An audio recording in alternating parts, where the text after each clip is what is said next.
Welcome to our first Global Goodness webinar this autumn.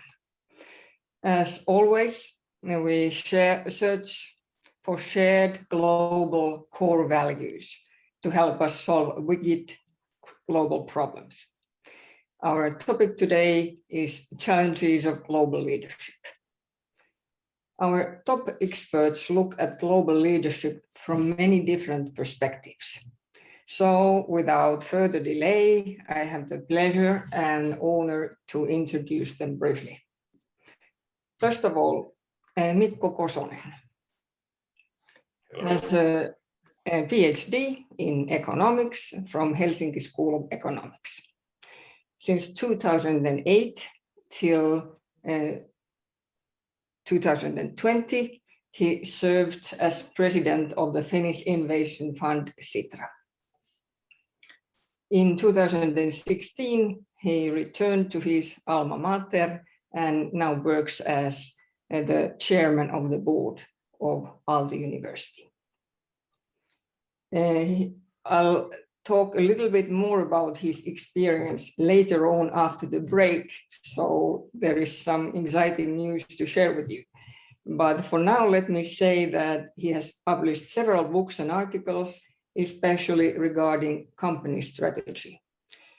I assume that we can proceed on a first name basis. So Mikko, you're very welcome. Thank you very much. Good afternoon, everybody. Great to have you here. PhD, Pentti Sydänmaanlakka has a wide and long experience in international personnel management. He has worked for Nokia, Kone, Nixdorf, and Siemens before he started his own consulting business in 2002. He's the founder of Pertec Consulting Oy. I should have pronounced that in Finnish. Pertec Consulting Oy, excuse me, where he worked almost 20 years.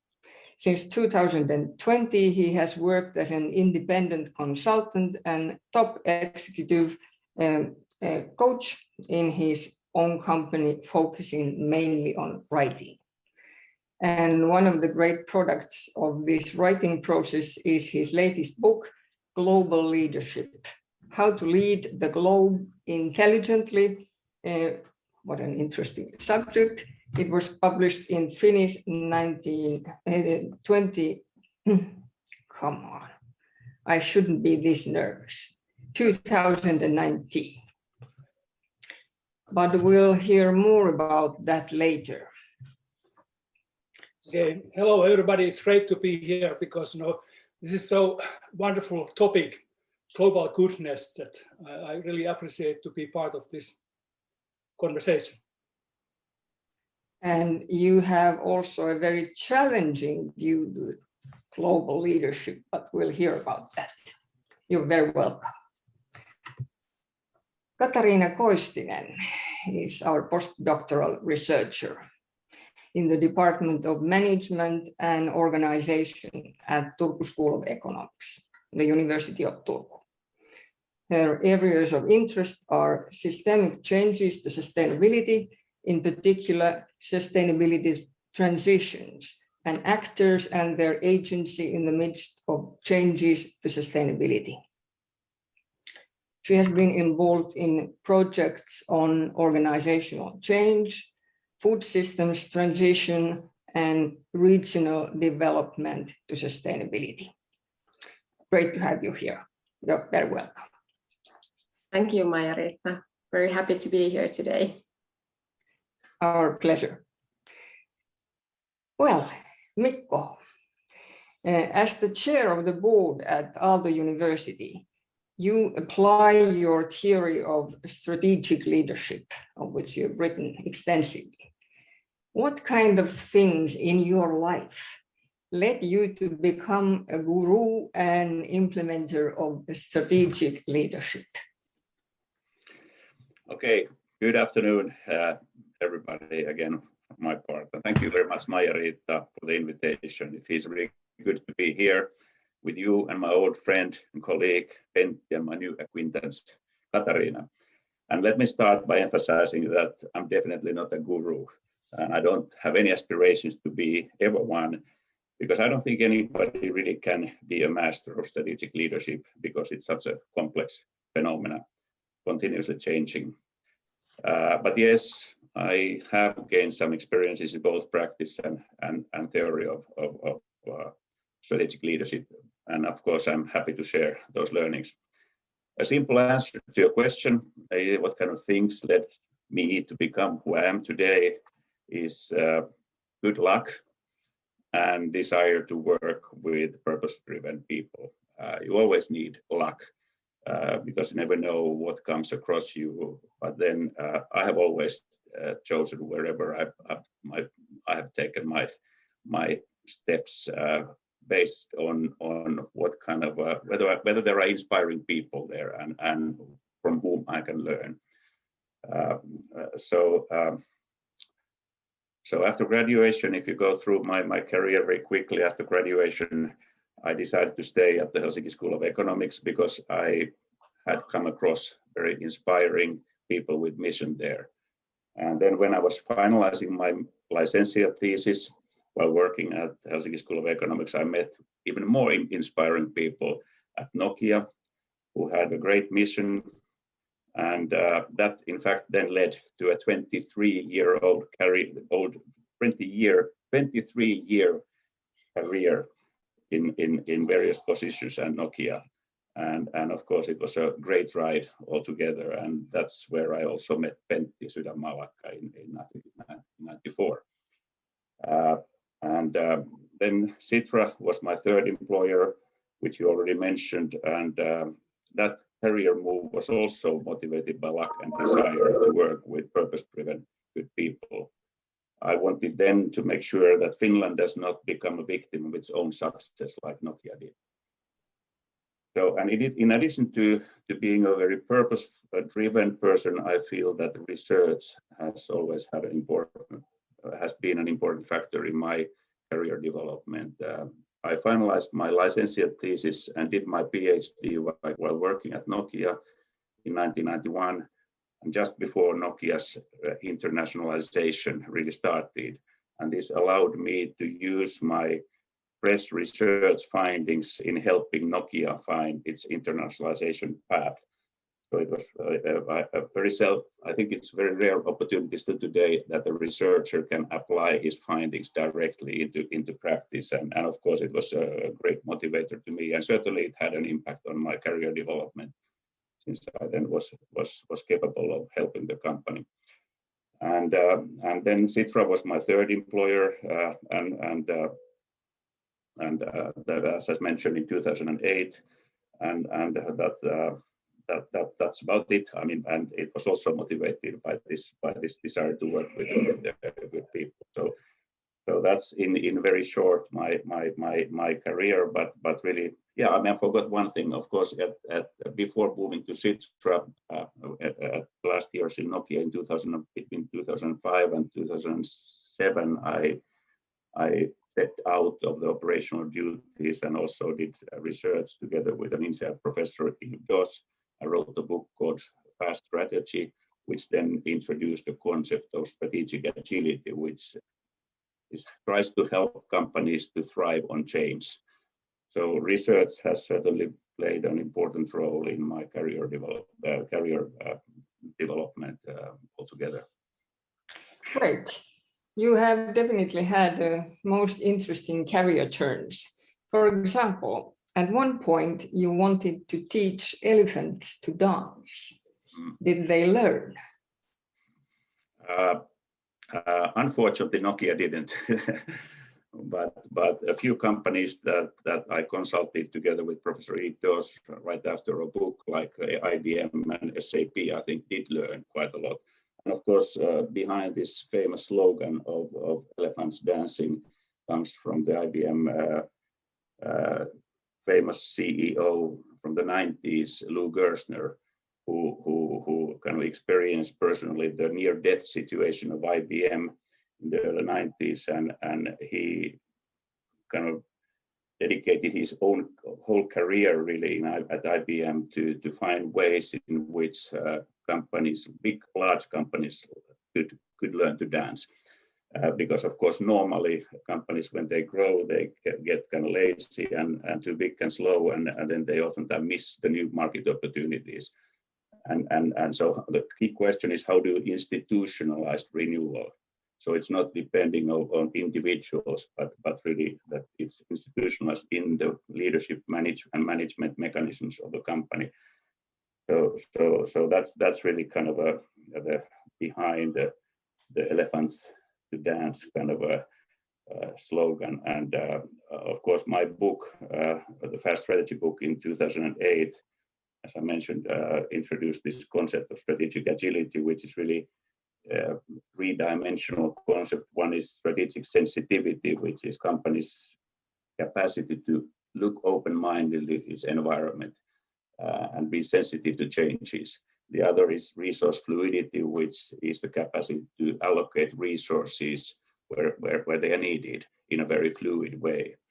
And then the third, which is probably most important dimension, is leadership unity, so that the leadership team is capable of making collective commitments, decisions, so they don't fight political games. You can easily understand that in Nokia's game, I mean, Nokia lost its strategic sensitivity. It became a victim of its own success. It only continued to do what it had always been doing. Its resource fluidity was trapped under different budgets and political games, and then also the leadership unity kind of vanished away. People couldn't anymore see the kind of the good of the company, put the good of the company over the good of their own unit. So they came to management and leadership team meetings to just fight for resources instead of thinking of the right things to do for the whole company. So this was really kind of behind this. Thank you. You told me that currently you're writing your testament. The testament will definitely not be your last will, but a testament more or less in the biblical sense, like the Old and New Testaments. You put together the most important lessons you have learned so far. I know that you're an avid learner, so there will be many more testaments, but what is the main point of this particular testament? Yes, I would like to start by re-emphasizing what you just said, in the sense that I think it's important to always, every once in a while during your career, to kind of take a deep dive on your learnings. Like I did during my Nokia career. I tried to understand, when I did my dissertation, I deep dived into internationalization. When I saw Nokia kind of losing its kind of renewal capacity, I tried to understand the mechanisms. I deep dived into research to understand that better, and wrote the kind of, in a way, my testament from Nokia. So I think I felt it was my responsibility to hand over my learnings to the next people in the company. And this book that I currently write together with Timo Santalainen is a Finnish ex-professor and consultant. That is very much kind of building on my learnings and experiences from my Sitra career at the kind of societal level. And to answer your question, really, that what is viability advantage? I mean, we're talking about viability advantage, which is the next generation competitive advantage, because we all know that competitive advantage is as the kind of the clock speed of our environment around us, and particularly for companies, is accelerating all the time. Competitive advantage is also getting old faster and faster. So it's not sustainable. It's not permanent. So you need to find. So how can companies find something more sustainable? Not just kind of driving for sustainable growth, taking into account kind of social and ecological perspectives, but also stay competitive over longer term. And our hypothesis is that companies need to kind of integrate deeper into the institutional kind of in the society and its institutions to provide true longer term value for society. And if they succeed in kind of integrating better into society, they will stay competitive longer. But this is difficult, of course, because it requires kind of very kind of tight collaboration with the public sector, which is not easy. I mean, it's the cultures of these different kind of parties and stakeholders are quite different. But really, the point is really that you cannot kind of solve the wicked problems of our times like climate change and healthcare by only one stakeholder. There is not a company on this earth who could solve climate change alone. So even the biggest and mightiest companies can't do it, and even the biggest and mightiest countries can do it. So it requires a collaboration across sectors, and this is unfortunately this collaboration. It was a strength in Finland for years. I mean, but it has been fading and deteriorating recently. So we need to improve in that. That's so viability and advantage really collaboration between private and private sector, and that way creating a new advantage. You said that the public and private sectors need to create value together to solve the wicked problems. And you also mentioned at least one thing that they need to learn from one another, but what other things they need to cooperate? Yeah, it's a good question. First of all, I think both need to think and act longer term. It's a problem for companies currently because the kind of quarterly capitalism is driving them and very dispersed ownership is driving them to short-term kind of results and emphasizing too much only economical aspect of sustainable development, but also populism is driving politics to short-term kind of a gain, winning of short-term gains, and this is a problem. We used to have kind of, I think it was Finland's strength after the war to build kind of longer-term collaboration between private and public sector. So we need to kind of regain this capacity, longer-term public-private partnerships, but then of course companies need to learn from the public sector. What we claim is more holistic and systemic thinking, because that's in the DNA of public sector to think holistically and not in the companies. They need to understand the society deeper and better. That's definitely a must for them in order to integrate better into society and add real value. And then of course, public sector needs to learn to value and utilize private sector's innovation capacity better, because otherwise, I mean, they cannot get the kind of the best out of the companies. They need to learn that private sector is not evil and it only does what it's allowed to do. So, and public sector has all the means to kind of create the framework conditions for companies to behave better. So this is. Yes, let's get back to leadership issues. Public and private sectors may have different organizational cultures and ways of operating practices. What kind of leadership will help this kind of collaboration?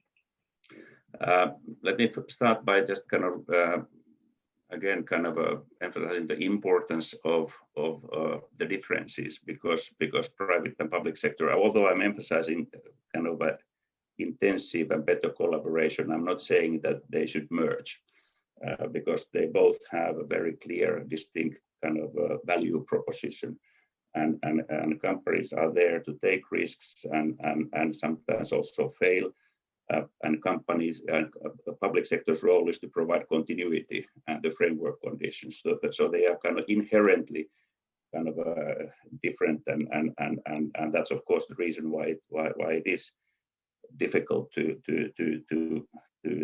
make them work together,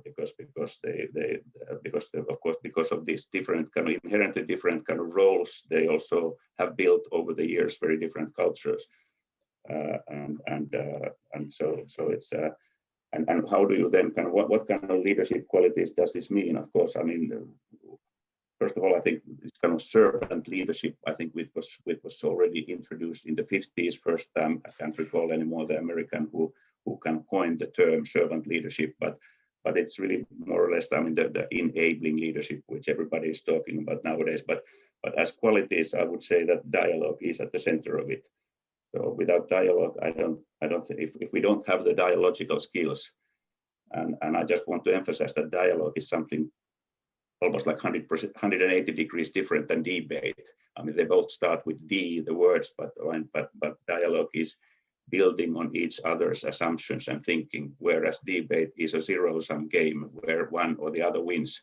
And so it's, you are fighting with the sword of words, and of course, I mean, debating skills are also important, but dialogue is more important when you explore new territories and when you want to kind of build collaboration. So, and of course, then as more kind of practical kind of leadership and management tools, I would emphasize the importance of rotation. Finland is really poor at rotating people between private and public sectors. I don't know many people like myself that have moved from private sector to kind of semi-public sector, like Citra. I mean, not many do these career moves, whereas in some other countries there is much more of this kind of rotation, which I think is really important. Okay, this was probably very shortly some of the kind of leadership and management qualities. That is a very versatile field, but do you think that to sum up, you could say something about execution of viability advantage? What does it require of structures, practices, culture, and people, so that we can memorize it for you? Yeah. Okay. Very shortly, I would say that we should kind of tear down unnecessary organizational silos and hierarchies and replace them with more kind of dynamic project or phenomena-based organizational structures. Then we need, as I said already, much better dialogical skills. They should be taught in schools, and more rotation, very institutionalized rotation in companies, so that it's not a win and lose game, but it's part of your career kind of development is that you change perspectives on a regular basis. And there's not, I mean, for instance, in Singapore, which is, I mean, it's a very good kind of, in fact, kind of a leadership culture in the state in the kind of government. It's they have an institutional kind of rotation that you need to kind of go to private sector every once in a while, and every 2 years or so you have to kind of change the ministry and learn different perspectives. So it's very important. And then of course, I mean, finally, there needs to be more tolerance for failure and experimentation, because in complex environments, I mean, you can't really. You cannot analyze because you don't know you don't understand the phenomena. You need to kind of experiment and learn by doing. Thank you. Now we've talked about the content of the book, but I'm very happy because we also have students joining our webinar, and in that respect, I would like you to say a couple of words about the methods you've used when you came to these conclusions. I would say that I just kind of mentioned complexity as an important kind of, and I guess you could also call it a method, but I just want to underline that complication, being complicated or complex are not the same thing, although in Finnish they both translate to monimutkainen. But complicated is something which you can you can find solutions if you analyze thoroughly and put enough expertise and science behind it. You can find a solution. But in a complex problem, you cannot find a problem because you cannot kind of understand and know the continuously changing causal relationships. So the only way you can deal with complex problems is kind of by just kind of having a diverse group together, appreciating, valuing each other's perspective, having good dialogue, and capable of capable of making compromises, and then through trial and error you kind of in a way tumble forward, and it's really very important to understand the difference between complexity and complex, because it requires completely different type of kind of leadership and management attitudes and capabilities. And in a complex environment, although we are only kind of taught to kind of when going gets tough, you typically kind of centralize things and take a tighter grip of things. But in a complex situation, you need to kind of trust to people and the frontline expertise and let go in a way, and just kind of trust people that they find a solution and they survive. And it's very tough for responsible leaders to adopt this kind of a perspective that is needed in complex situations. So that's probably something I want to emphasize, that it's complexity is kind of a all-encompassing kind of a challenge for our educational system and leadership management kind of a training. Thank you, great points. But one final question for you, Mikko. You talk about the viability advantage of a nation, which renders global leadership possible. I've known you for a long time, and I've felt pretty envious all the time, because I've always thought of you as an individual, as someone who has the viability advantage. You seem to have inexhaustible energy. You're interested in absolutely everything. To you, insurmountable problems seem to be like bumps in the road. Are these innate qualities, or is there something the rest of us, like me, could do to attain those qualities? I'm not sure who you are talking about, but I thought you were talking about yourself. I mean, because I've always been a great admirer of you.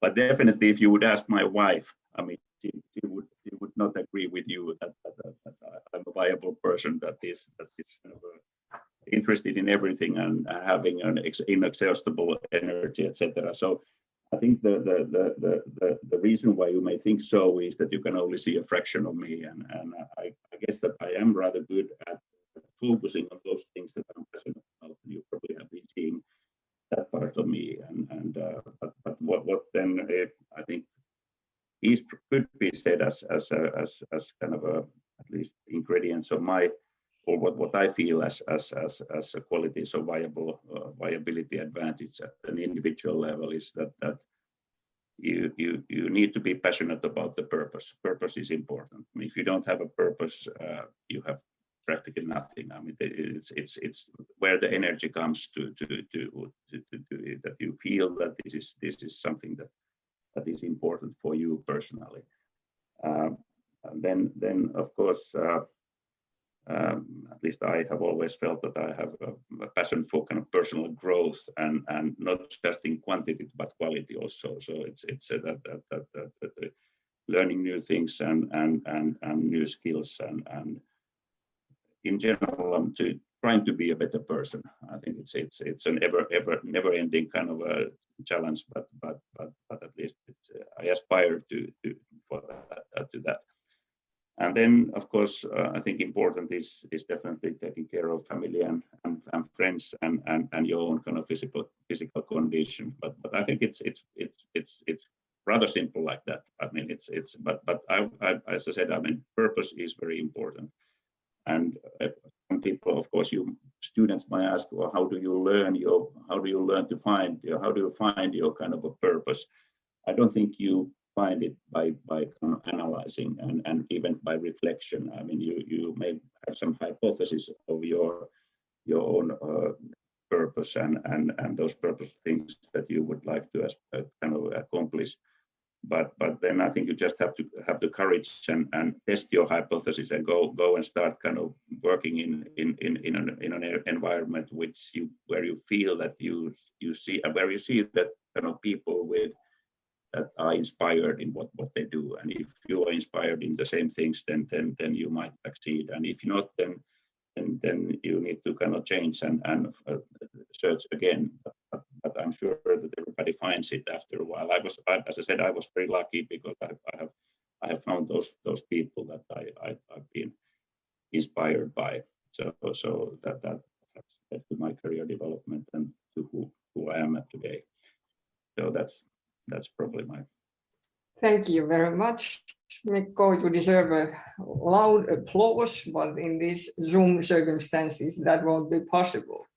But I'll find my purpose tomorrow. I assure you, I'll get it someplace. Thank you. Now let's move on to our next great speaker, Pentti Sydänmaanlakka. Let me start by quoting you.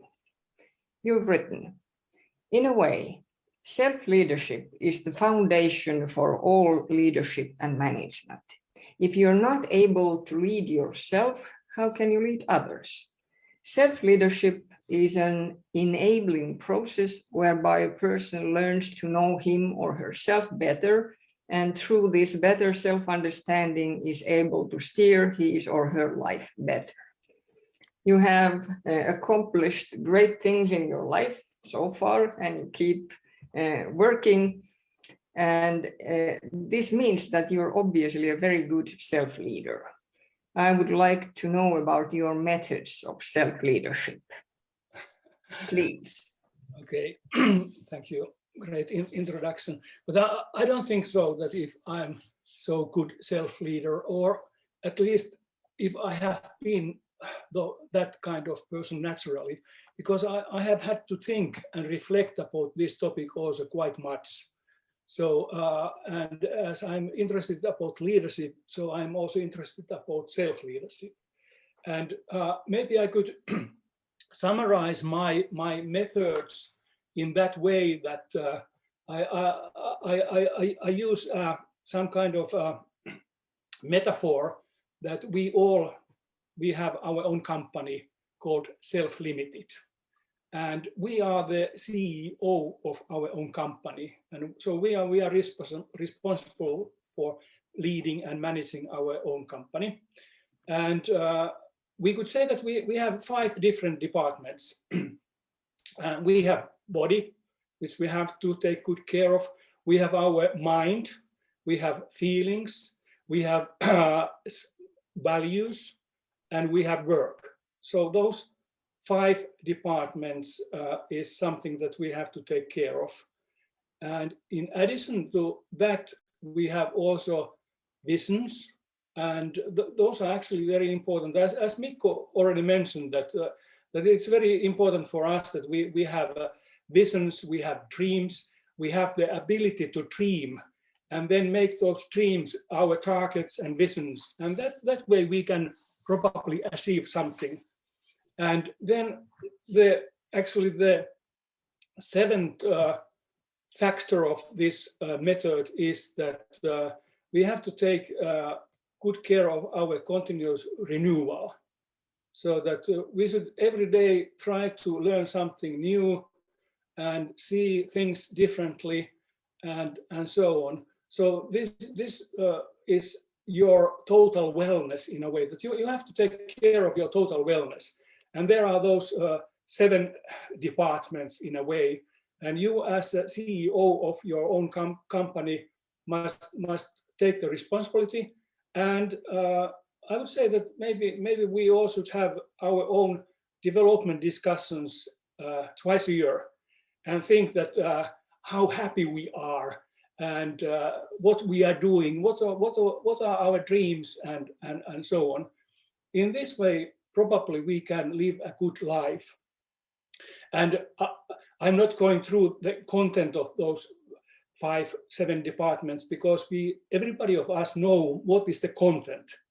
And actually, the problem of self-leadership is not knowing, but it's more doing.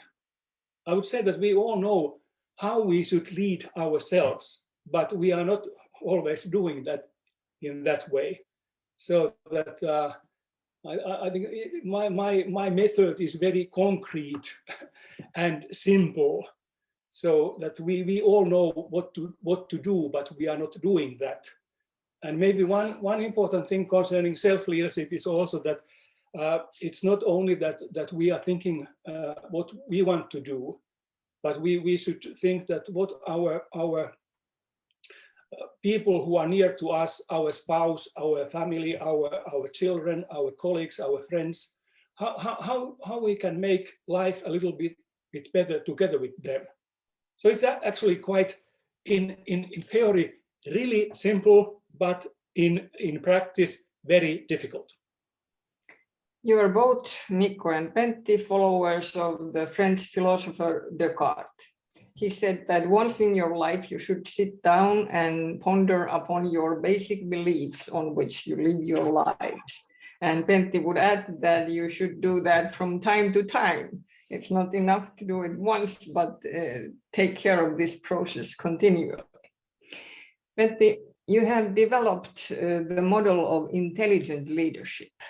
Would you like to describe the characteristics of this kind of leadership? No, yeah, that's something that I have been working the last 20 years. So intelligent leadership is a leadership model framework which I have developed during the last 20 years. I did actually my dissertation about the topic, and after that I have written 8 books about that. So leadership from different levels. But it's not only a theoretical framework or model, it's also a very concrete toolbox.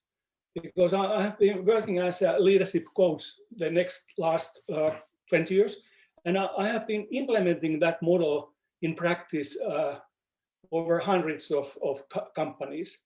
So it's not something like a new leadership is, but it's a framework and it's a very concrete tool. And when I did my dissertation, I went through 69 different leadership theories and studied those thoroughly and tried to find out that what are really the content of those theories and what I would learn from those. And then this was the origin of intelligent leadership. And maybe if I try to summarize some of the main ideas behind intelligent leadership is that first of all it's a balanced leadership model, so that I think leadership should balance 3 things, which are efficiency, renewal, and well-being. And maybe let's say at least 20 years ago, this well-being was a new topic that we were more interested in efficiency, but we didn't understand at that time how important is continuous renewal and well-being of our employees. Okay, background of that model is also holistic view of human being, so that we are let's say human being is seen as doing, knowing, feeling, and searching for meaning creature. And so that kind of holistic view of human being is there. And also holistic view of intelligence, because I see that we have practical intelligence, we have rational intelligence, we have emotional intelligence, and we have spiritual intelligence. So all those together is very important when we are leading people. Maybe one thing still which is relevant here is that that is multi-level leadership model. So that I have studied leadership at 7 different levels. First of all, there is a self-leadership, how you are leading yourself. That's very, very important thing. That's a starting point, as you mentioned, that's a starting point of all leadership. Then there is a level, how you are leading individuals. Then third level is how you are leading teams. Then how you are leading virtual teams. Then how you are leading organizations. And then how you are leading networks. This is what Mikko talked about, this his new book, that is how we could lead networks of Finnish society. And then the last level is ecosystem leadership. So if there are very, very large networks we could call them an ecosystem.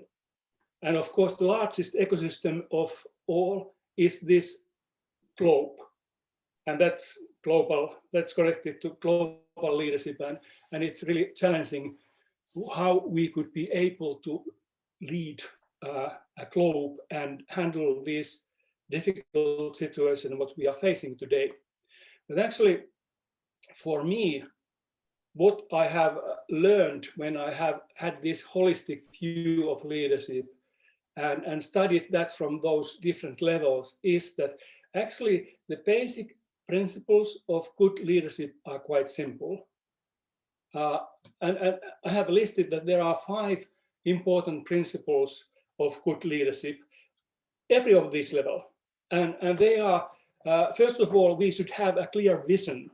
So where we are going, we should know where we are going. The second one is that we should have common values, which are steering our cooperation. The third one is that we should have clear targets, which are commonly accepted. Everybody accept those targets. Fourth one is that we should have good decision making and be able to make good decisions. And the fifth one, very important also, is that we should have active implementation and follow-up. And actually, those 5 principles, we should be able to apply those at every level. Otherwise, we cannot say that we are using intelligent leadership. Maybe we are using more foolish leadership, because many times when we study our organizations, private or public sector organizations, we are not able to implement this kind of good leadership. It's more let's say foolish leadership. Maybe that's something that some of the core things, but of intelligent leadership. Yeah. Thank you. I realize that it's very difficult to squeeze your many years of research into a few simple points. The Harvard philosopher, late Harvard philosopher Hilary Putnam used to say that any philosophy that can be put into a nutshell might just as well remain there. So it's criminal that I ask you to say very briefly certain things, but still, you have written the book Globaali johtaminen, Global Leadership. That was your latest work. Do you think that you could squeeze those main points into a few sentences? Oh my God! Clearest and clearest message you have. No, let's say maybe the biggest challenge that there is no such a thing as global leadership.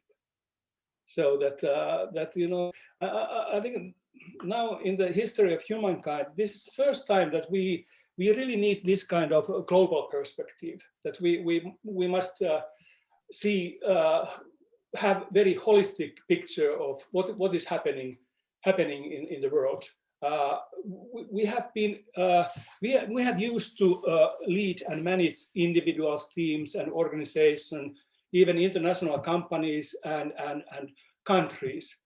But we don't have any experience how to lead a globe as a whole, and that is really challenging and difficult. And we all know what are the global challenges at the moment: climate change, population increase, pollution of nature, and so on and so on.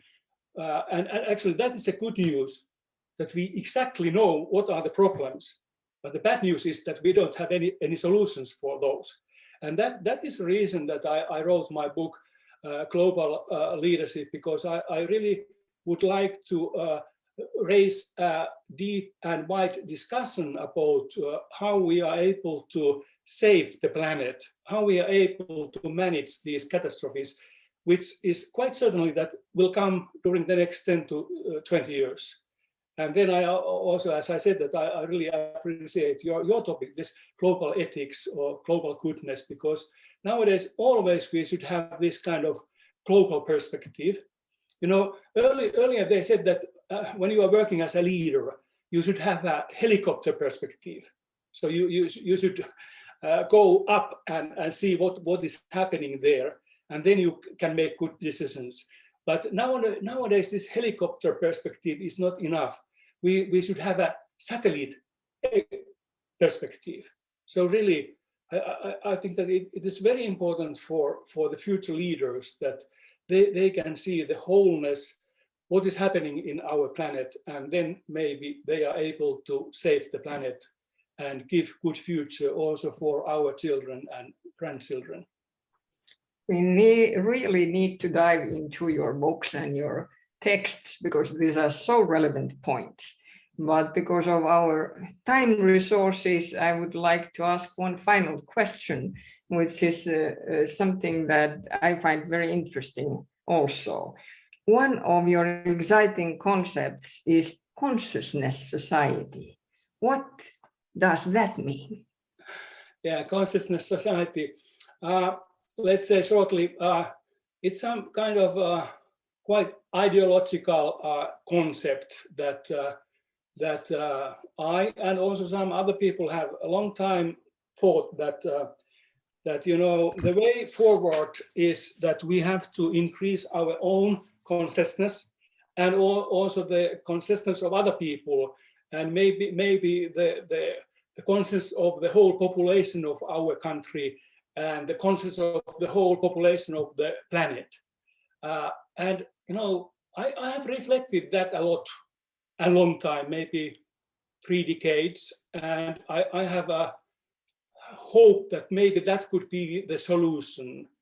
But unfortunately, nowadays I see that actually that is concept that it is not going to work. It's too idealistic concept, and it's really you know, some kind of thinking error of our Western philosophy, that we are too confident and we believe to the capacity of individuals, and maybe individuals are even too important. We don't see the wholeness, and so we should, let's say, try to become from this too individualistic thinking to more that kind of thinking that we see the wholeness. Wonderful. Ethicists tend to be a little bit idealistic. So I totally buy the idea that we could change the consciousness of human beings, given your limitations on our capacities and the problems of the project. Thank you so much, Pentti. I always forget things, and today I forgot to tell you my name. I'm Maija-Riitta Ollila, and I work as professor of practice. And Katariina Koistinen is very much connected to the beginning of my work at Turku School of Economics. Katariina, when I first started working as professor of practice, you were appointed as my guide to the Turku School of Economics practices. I instantly realized that why you teach a course on responsible management. It's not simply because you're an expert in that field. It's also because of who you are. You wanted to take care and responsibly manage all the needs of a newcomer. So much so that even now I feel inclined to ask for your help whenever I'm in trouble, which is, of course, most of the time. You will follow through with all tasks with great endurance, cheerfulness, and a good sense of humor. Now I would like to know, were you a diligent and responsible child, or what happened on your way to adulthood? Oh my, thank you, Maija-Riitta. I feel that I'm blushing a bit now. But yeah, maybe one could say that I've always been a rather good girl all of my life. I remember that I have always wanted to take care, for example, of animals. For example, I have found animal rights always very important. And I think that somewhere along the way, this responsibility or sense of responsibility extended to our natural environment too. And apparently, this sense of responsibility extends to human beings too. And I'm very happy to hear about that. And Maija-Riitta, of course, I'm still here to help you if you need that. Yes, thank you. And I definitely need your next response to your current research interests. Yeah, thank you. Mostly I study how individuals influence on their surroundings and vice versa. And I study this in the context of sustainability. And you already also mentioned that lately I have been focusing on managers, and my latest research considers top managers in sustainability transitions. Very interesting. Could you please elaborate a little bit on your view on the concepts of individuals and their surroundings? Yeah, thank you. When you think about this is actually one of the grand questions in social sciences. In social sciences, there is this continuing debate over the primacy of structure or agency in shaping human behavior and the existing surroundings. These are hard words, but when you think about this a bit further, in the heart of this grand debate are questions like, what is the social world made of? And do social structures determine an individual's behavior or does human agency? But in general, often this structure and agency can be seen as complementary forces. And this means that structure or the environment that is surrounding us influences on human behavior, and humans are capable of changing the social structures they inhabit, so that environment they are living in. And I try to study this phenomenon in the context of sustainability and company members, such as business managers. Right. Now that you're interested in the impact of individuals on the surroundings and vice versa, what kind of impact is the most urgent and essential right now? Here, I think I have to talk about sustainability. I would argue that sustainability is the ground question of our time. And if we think about our global system or surroundings, now I mean the Earth, I think that in essence, we cannot continue our living if we run out of the natural resources that the Earth can provide us. And therefore, I agree with Mikko and Pentti that solving these sustainability challenges requires a lot of collaboration from various actors, such as companies, governments, and of course, consumers. Yes. Business leaders have a crucial role in promoting sustainability. According to your research, how do they relate to sustainability issues, and how do they work to provide solutions? Yes. Well, I see that if we want to solve these sustainability challenges, such as climate change and so on, it requires also active leadership. And this leadership should be targeted towards sustainability. And I think now we are getting into the point of top managers. But if I begin with the companies, when you think about companies, they actually have this double role, so to speak. We see that companies are companies as non-human entities. And actually, we often talk about these companies as just companies. And now I have to say that it is a bit funny that today we have already discussed a bit about Nokia, but I'm also continuing this line of thought because I use Nokia as an example now. But when we think about Nokia, I think that we, in general, discuss about the rise and the fall of Nokia. So we think about Nokia as this non-human entity of company Nokia. But when we think this bit further again, companies are actually always formed from individual human beings as well. And therefore, I think that we can also argue that maybe these human elements, such as organizational culture or maybe leadership skills, they have something or some sort of role in the rise and the fall of Nokia too. And therefore, I have now wanted to explore these human components of companies and individuals' efforts towards sustainability.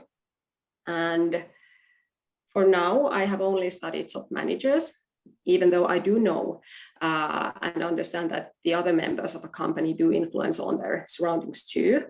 But for now, I have been focusing on top managers, and there is the reason that I have been very drawn into these top managers. And the reason is that when you think about top managers, they are typically seen as the most powerful members of a company. And for that reason, I have assumed that top managers have this power to change their surroundings. This means that they can transform their companies to sustainable businesses. And this again means that top managers have the power to form and implement sustainability strategies and different kind of organizational cultures that can then again transform entire companies towards sustainable development. And if I put this into more theoretical terms, I mean that I have this premise that top managers use their agency to influence on the structure to become more sustainable. Yes. Katariina, what do you think? How do the business leaders cope in their sustainability efforts? Is it hard for them? Good question.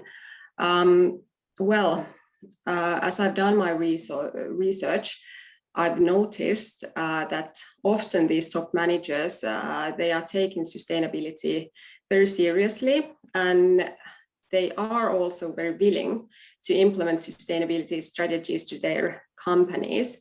And I actually think that companies and top managers do not wish to do any harm, and they do not want to destroy the world. And if I go even a bit further, I actually think that the companies are just bound to follow the rules of the game set by the existing economic paradigm, so to speak. But despite this, unfortunately, I have seen that the surroundings or the structure hinders these changes to sustainability on multiple levels. This means that even though these top managers are seen as the most powerful members of a company, in reality, they cannot exert their power that much. And this again means that these top managers experience a lot of resistance from the society, which is the macro level, from the industry, which can also be seen as macro or meso level, and from the company where they are working, and that this can also be seen as meso or micro level. And sometimes they even sense this resistance arising from their own self-doubt, and that is very, very micro level feeling. And this means that, for example, sometimes these top managers feel very conflicted, that on the other hand, they are very keen to develop to become more sustainable. But on the other hand, they feel that their responsibility is to create shareholder value. And at the moment, these two things of sustainability and shareholder value, they are often quite far away from each other. Thank you. Your research is most relevant and very interesting. And you presented it in a clear and lucid and organized way as always. But to conclude, one great way of ending a speech is to state, I have a dream. Now I'd like to hear your dream for the future, personal and global.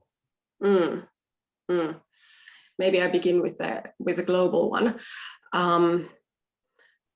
I think I would like to call for more action from all the other actors related to sustainability. I would look forward, for example, how companies, our government, the EU, many NGOs, and of course the rising customer demand influence on sustainable development. So therefore I would dream about this greater collaboration across our societies. And if I now move into a smaller scale, maybe I also wish that we all could do something for a more sustainable tomorrow, be it, for example, just recycling waste or taking a bit shorter showers. I genuinely believe that everything counts, and maybe that's about it. Thank you so much. And thank you for helping me out again. Thank you for the splendid discussion, Mikko Kosonen, Pentti Sydänmaanlakka, and Katariina Koistinen.